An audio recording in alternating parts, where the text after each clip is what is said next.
العالمين والعاقبة للمتقين والصلاة والسلام على سيد المرسلين وعلى آله وأصحابه أجمعين. أما بعد، فأعوذ بالله من الشيطان الرجيم. بسم الله الرحمن الرحيم. فأما اليتيم فلا تقهر. صدق الله المولانا العظيم وصدق رسوله النبي الأمين البديع الكريم، ونحن على ذلك لمن الشاهدين والشاكرين. الحمد لله رب العالمين. عزیزان ملت اسلامیہ، آئیے اپنے معمول کے مطابق سب سے پہلے اپنی اور ساری کائنات کے مرکز حقیقت حضور رحمت للعالمین جناب احمد مصطفیٰ محمد مصطفیٰ روحی فدا صلی اللہ علیہ وسلم کی بارگاہ مقدس پناہ میں درود و سلام کا نذرانہ پیش کرتے ہیں، مگر جس طریقے سے میں پڑھاؤں آپ بھی میرے ساتھ مل کر بلند آواز سے پڑھیں. الصلاۃ والسلام علیک یا رسول اللہ، الصلاۃ والسلام علیک یا حبیب اللہ، الصلاۃ والسلام علیک یا نبی اللہ وعلى آلك وصحابك يا نور الله. نويت سنة الاعتكاف. عزیزان ملت اسلامیہ، یہ ماہ نور، یہ ماہ ربیع النور ہے، جسے ماہ ذیشان، ماہ میلاد، ماہ محبوب رحمان بھی کہتے ہیں. یہی وہ مقدس اور بابرکت مہینہ ہے جس کی بدولت تمام مہینوں کو احترام نصیب ہوا. یہی وہ مقدس اور بابرکت مہینہ ہے جس سے انسانیت کو وقار ملا.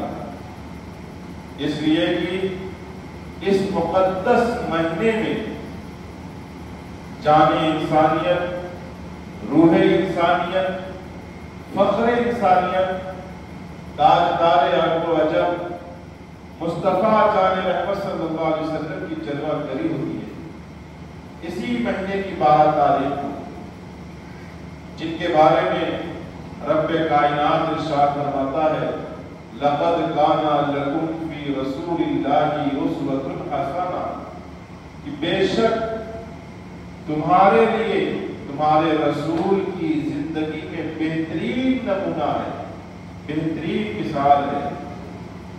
کیا مطلب؟ یعنی قرآن ببانگ دوہل یہ اعلان کر رہا ہے، قرآن یہ میسج دے رہا ہے کہ پیغمبر اسلام صلی اللہ علیہ وسلم کی جو زندگی ہے وہ کائنات میں سب سے بہتر زندگی ہے، کائنات میں سب سے مثالی زندگی ہے.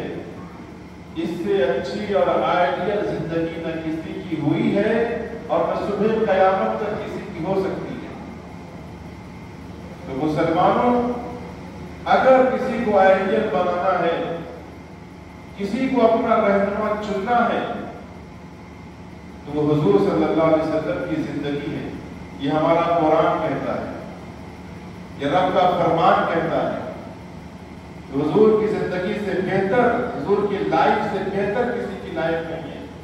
جو آپ کے انداز زندگی ہے، اگر بندہ اسے اپنائے گا تو معاشرے میں بہتری، خاندان میں بہتری، فرد میں بہتری، ہر لحاظ سے معاشرے میں جو ہے برائیاں ختم ہوتی نظر آئیں گی، بھلائیاں عام ہوتی نظر آئیں گی. عزیزان ملت اسلامیہ، یہ جو ماہ ربیع النور کا مہینہ تشریف لایا ہے اور اس بات میں 12 تاریخ تشریف لا رہی ہے،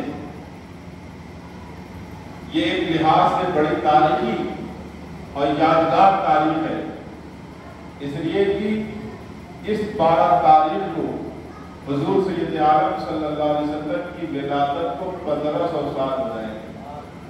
1500 سال حضور کی ولادت مبارکہ ہو جائیں گے، لہذا ایسے عظیم موقع پر، ایسے اہم یادگار موقع پر ہم تمام مسلمانوں کو چاہیے کہ اپنے پیارے آقا صلی اللہ علیہ وسلم کی سیرت کا مطالعہ کریں، ان کے سوانح حیات کو پڑھیں۔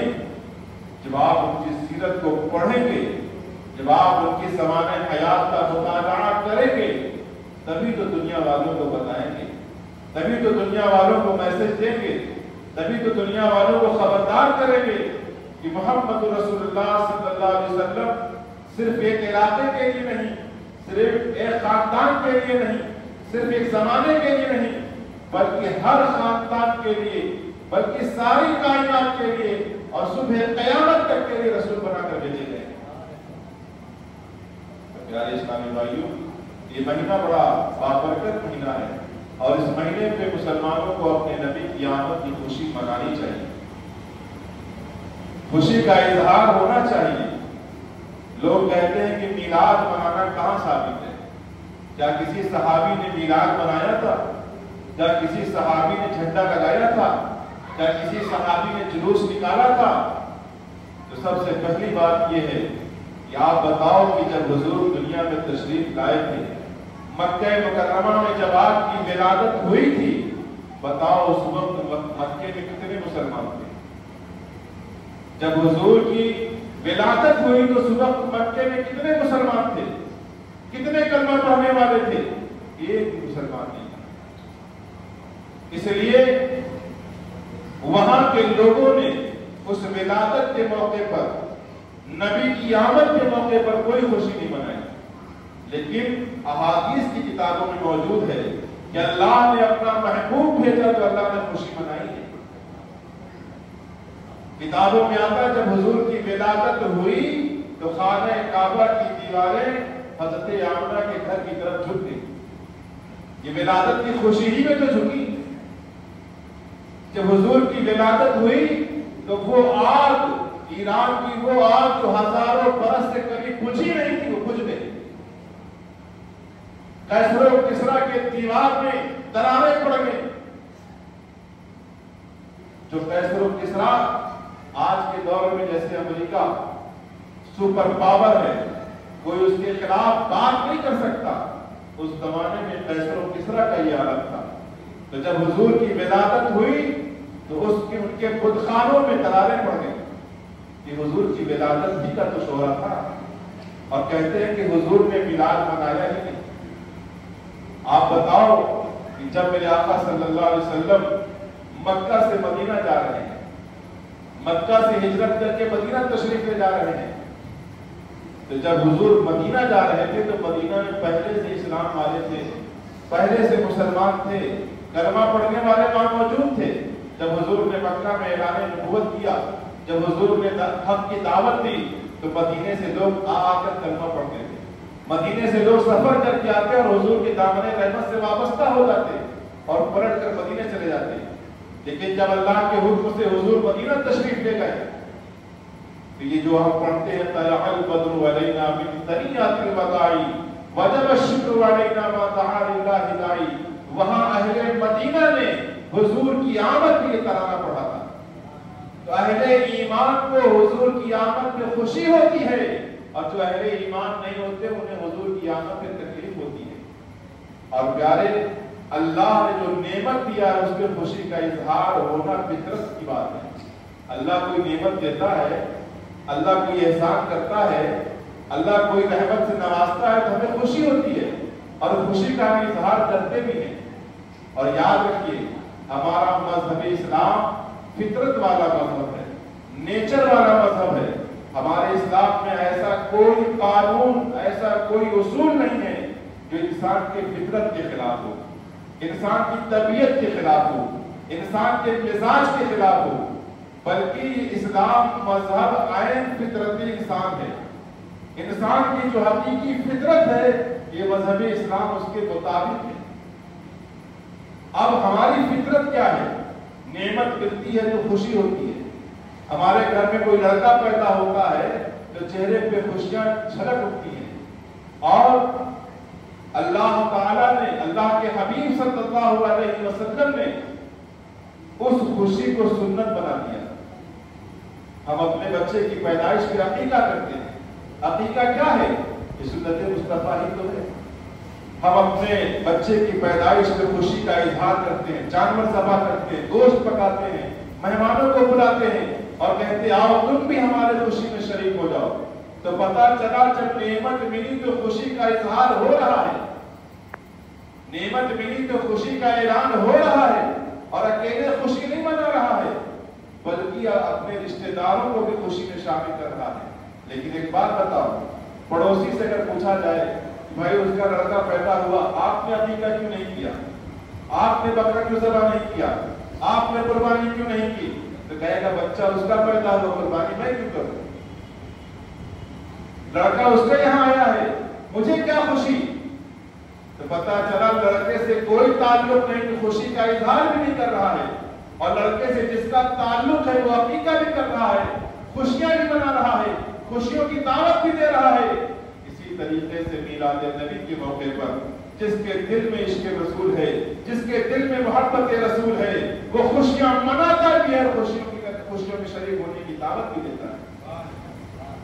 اور اتنا ہی نہیں، جب یہ لڑکا پیدا ہوا تھا، جلتا بجھتا چراغ تھا، ڈاکٹری کے مطابق اگر بچے کو ہوا کے سامنے رکھ دیا جائے تو اس کی سانس پھڑنے لگتی ہے، تو گویا وہ جلتا بجھتا چراغ ہے۔ پھر بچہ پروان چڑھتا ہے، آہستہ آہستہ بڑا ہوتا ہے۔ ماں باپ کی تمنا ہوتی ہے کہ ہم اپنے بچے کے سر پہ صحرا دیکھیں، دولہا بنا لیں، بہو لے کر آ جائیں۔ اس موقع پر لڑکے والوں کو دلہن نصیب ہو رہی ہوتی ہے، لڑکی والوں کو داماد نصیب ہو رہا ہوتا ہے۔ حضور صلی اللہ علیہ وسلم نے اس موقع کو بھی سنت بنا دیا کہ دعوت ولیمہ کے ذریعے ہم اپنی خوشی کا اظہار کر رہے ہیں۔